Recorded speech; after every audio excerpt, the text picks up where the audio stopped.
Hello everyone! I'm back again and I have a package. So ito guys, nakita ko sa Amazon na nag-sale. So this is the Taimu or Temu. Hindi naman siguro Temu, Taimu siguro. Taimu curler. Nasa $60 na lang siya. Oo. Mga ganong kasi parang namamahalan talaga ako sa mga Dyson, sa mga Shark. So, dito muna tayo sa mura guys. And, hindi naman kasi ako parating nagkukulot ng buhok. So, walang point na bumili ng mamahalin talaga na curler, diba? So, ito, nabili ko on sale sa Black Friday, early Black Friday nila. And, dumating siya kahapon. So, ngayon ko siya gagamitin, guys. Nakadry ko lang ng aking buhok and nag-film na din ako ng isa pang video kanina. Parang get ready with me. Check nyo yung video na yon. But for now, for this video, tayo ay mag-unbox nitong Taimu. And as you can see, na dry ko na yung buhok ko. Gagamitin ko din siya today, guys. Kasi gusto ko siyang ma-film. And gusto ko makita nyo kung worth it ba talaga itong curler na to. Kasi diba, ang mahal-mahal talaga ng ng Dyson. Parang 5 times yung price nito. Diyos ko. Nasa 600 something yata yung Dyson regular price. And then, kung nagsisale sila, nasa 399. Mura na yon during sale. Pero, mahal pa din. Diba? Tapos, yung Shark naman, nag-range siya ng mga 400 or 500. Tapos, pag nagsisale, mga 200 something yung pinakamura. Pero, namamahalan pa din ako, guys. Kaya, ito tayo sa Taimu. So, ayan, natanggal ko na yung plastic niya. And, when you open it, ayan yung makikita mo sa loob. Yung binili ko pala is yung may cord. Kasi meron din sila nung cordless na curler. Yung portable na pwede mong gamitin pag nagbabiyahe, pag wala ka ng time, i-charge mo na lang siya. Portable, chargeable. Chargeable yung ibig kong sabihin guys. So, ayan yung curler. And nakinuha ko yung parang gold siya na color. Pero, actually, hindi ako nag-ano kung anong kulay. Basta kung saan yung mas maraming magandang review sa Taimu na product, yun yung kinuha ko. And ito yung marami yung good reviews. Sorry kung mahina yung boses ko guys. Hindi ako naka-mic ulit kasi nag-charge pa yung mic ko. So, yun lang yung nakalagay guys. Yun lang. Yung mismong curler na siya. Tapos yung cord niya ito. So, yung cord niya guys is yung basic lang. Ganun. Ganyan o. Ganyan yung cord. So, ayan. Try natin to. Hopefully, walang sira. Kasi, nagbe-video tayo. Para mapakita ko sa inyo guys kung worth it ba. Kahit mura siya, worth it ba talaga. Kasi nag-trending to sa TikTok. Ako na talaga. Ito guys, meron pala siyang kasamang mga manual. Ayan. User manual.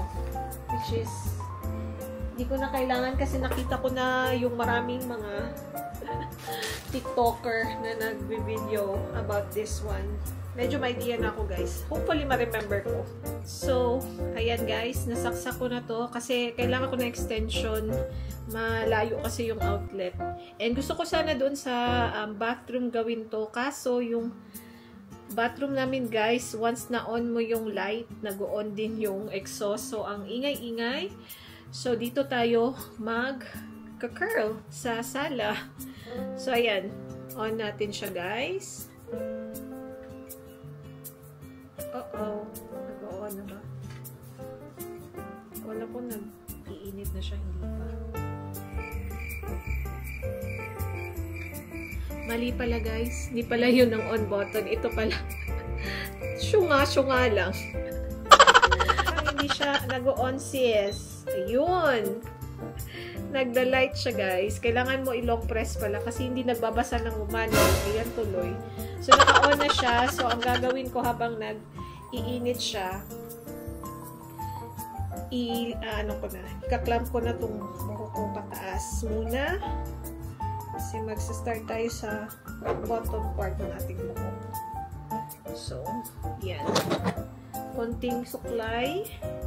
Ang ikli-ikli na ng buhok natin, guys. So, dito matitest yung time natin. Kung maganda ba siya pag short hair ka. Wait lang, guys. Kailangan ko i-set up tong mirror ko dito.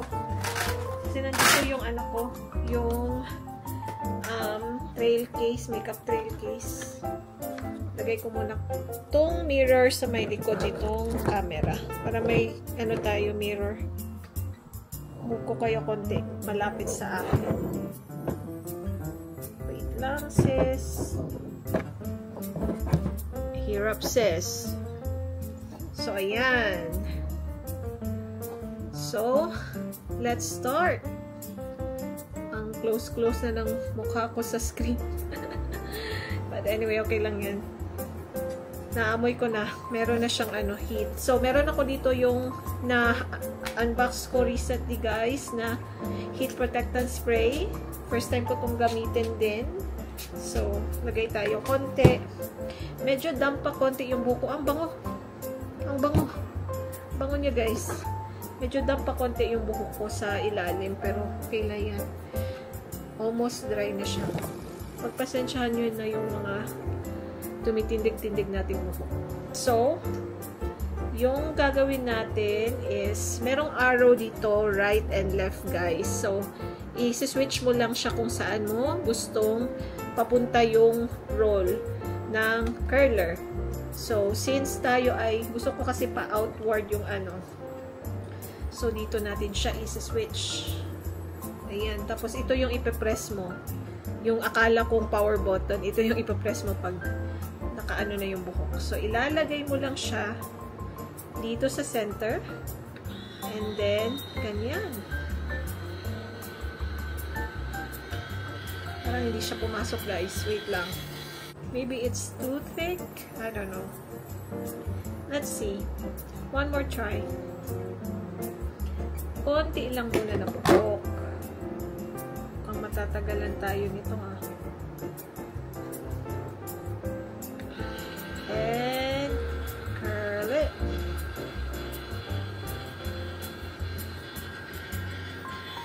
Hindi siya pumasok, guys. Parang mali yung pagkalagay ko. Ulit.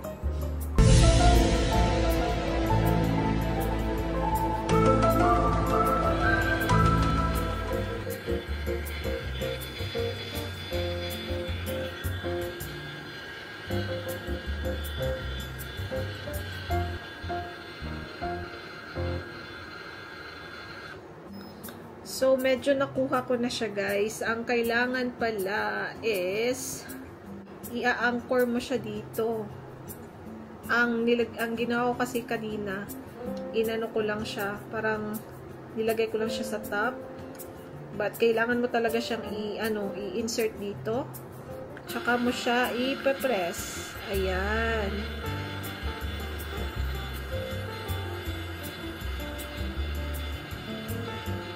Tapos magbi-beep siya, guys.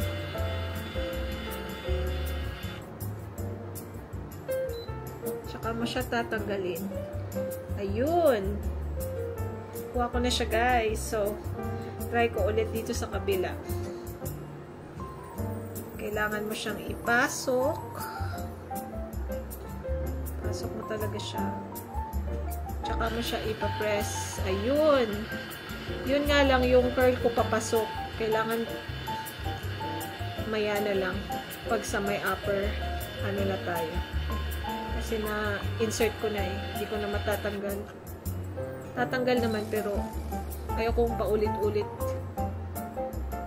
And then the next one, try natin yung isang side.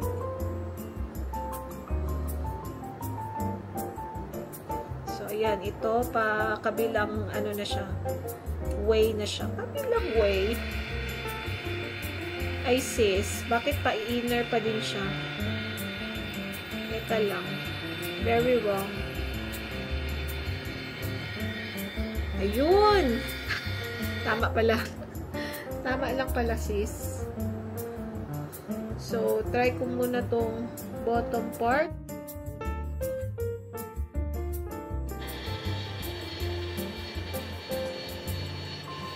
Yan lang siya, sis. Sana makuha ko yung wavy curl na ano ko, bet ko. Yung ginawa sa akin sa salon last time. Ayan. Try natin sa likod. Ang problema nito sa likod. Mahirap sa likod, sis. Kaya natin to. Ayan. It's a little bit of a learning curve, guys. So, kailangan mong... Uy, tinanggal ko siya.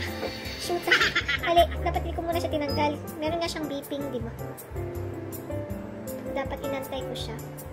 But anyway, wag na nating stress pa yung sarili natin.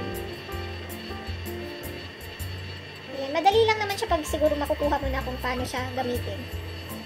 So, antayin natin mag-beep. Ayan. Ayan, nagka-curl naman siya, guys. So far. Balikan ko nga itong part na to.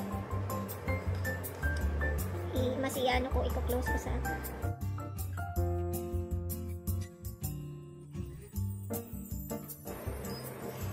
Ayan, curl na curl siya. So, I guess, kailangan ko muna kayong i-off. Babalikan ko na lang kayo pag tapos na tayo.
So guys, I've done this side of my hair and so far I like it. So it's a learning curve talaga and you need to get used to it before mo siya magustuhan. So far madali na lang siya pag dire-diretso na start mo na yung basta pag nakuha mo na siya. So ang kailangan mo lang palang gawin is lagay mo lang talaga siya sa center like this. Kita nyo yung hati dyan sa gitna. Nalagay mo na yan siya dyan sa center. Yan guys. Yung line na yan. And then, ipapress mo na siya. Ganon. Tingnan nyo guys kung gaano kaganda yung curl. Tip din kung gusto nyo yung curl na curl siya, i-ano nyo siya, ilapit nyo siya konti sa roots nyo before siya mag-beat para curl na curl talaga. Ayan. And isa pang tip guys, mas maganda siya kung medyo makapal yung ilalagay mo. Mas konti kasi mas hindi siya curl masyado. Parang magiging loose curls siya. So, yung amount ng buhok na pinakita ko, ganun dapat.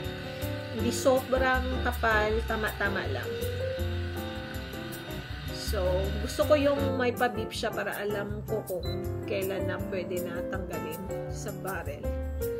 Diba? Ayan. So, tatapusin ko lang to guys and I'll be right back. So, I'm done you guys and look at the final look. I like it. Buti na lang hindi ako bumili ng Dyson. Kasi ang mahal talaga sis. So far, I really like it. You just need to be aware on how to use it. So, read the manual guys. So, that's it guys. I will rate this hair curler 9 out of 10. Almost like perfect guys. Even though my hair is short, I can still achieve a curly hair look guys. Look at that. And it's bouncy. So, kung gusto nyo kumuha ng isang curler na hindi mahal, nakaka-curl talaga ng buhok kahit na you have short hair, then grab this Taimu guys. Ang ganda niya. Nagustuhan ko. For the first time, may nagustuhan akong hair tool. Ayan. And it's worth it guys. And di siya masyadong mabigat. So, I really love it. I hope you enjoyed this video you guys. Although it's not very detailed. But yeah, I like the Taimu. And by the way guys, maganda din dito sa compare sa ibang curler na nagamit ko. Nakapaggamit na ako nung I've used the hair straightener as a hair curler. Okay naman, but you will not get this. Alam niyo yun, halata talaga na curler yung gamit. And nagamit ko na din yung curler na wand. And I don't like it kasi usually napapasok ka. And this one guys, it's really good kasi kahit na hawakan mo to, although may heat pa din siya, it's not too hot na nakakapasok talaga. So, yung heat niya nasa loob talaga, nasa barrel. Yun nga lang, you really need to learn how to use it. So, this is 9 out of 10 for me guys. And I hope you will get yours. Although, this is not a sponsored video, but Taimu, baka naman. That's all for this review guys. Quick review of the Taimu hair tool, and I hope you like it. Don't forget to like, share, and subscribe if you haven't done yet. See you on my next one. Bye-bye!